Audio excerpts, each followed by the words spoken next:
Arthur Morgan into the size of P. Diddy's dildo, and I'm putting him to the test against the biggest rat known to man. Ring a bell. It's a sunny day in Philadelphia, and our boy Arthur just woke up hungover from all of the pills and booze Diddy fed to him last night.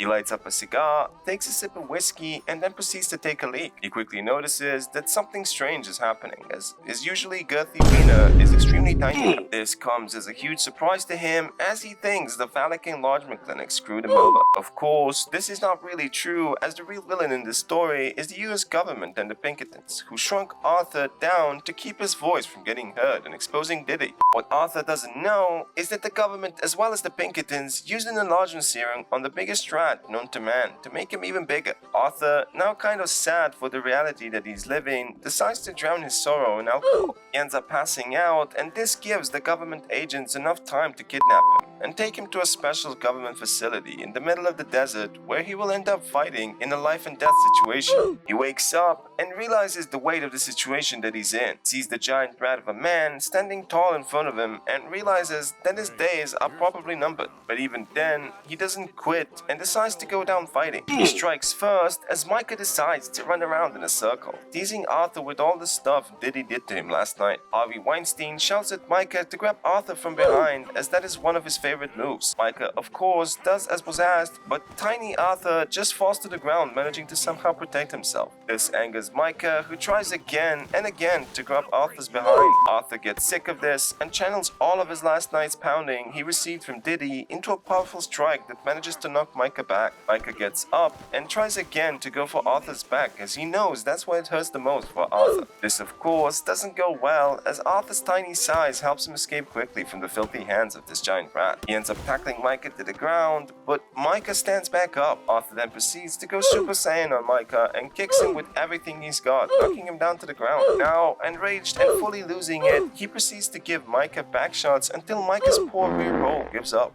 Having now defeated Micah, he proceeds to give him a few good taps to the head, just to be sure that the giant rat molester is not coming back. He realizes that the suspicious government equipment is probably the cause for him being this tiny and not being able to leave the makeshift ring. He shoots all the implant-looking things and proceeds to test out his theory on Micah, who, after getting picked up, returns to his normal size. Arthur then realizes he needs to destroy everything, as that is the only hope he has of returning to normal. He throws some dynamite and shoots the nipple-looking tops of all of the UFO implants. This, of course, like in all Hollywood movies, ends up working out for Arthur, who ends up returning to his normal size. This goes to show that no matter how powerful and big you are, in the end, the tiny things you try to keep hidden will be your downfall, just as this person. Thank you all for watching. Please make sure to hit that like button, and of course subscribe to spread the word of this channel. Stay silly, keep edging, and I'll see you in the next one. Peace.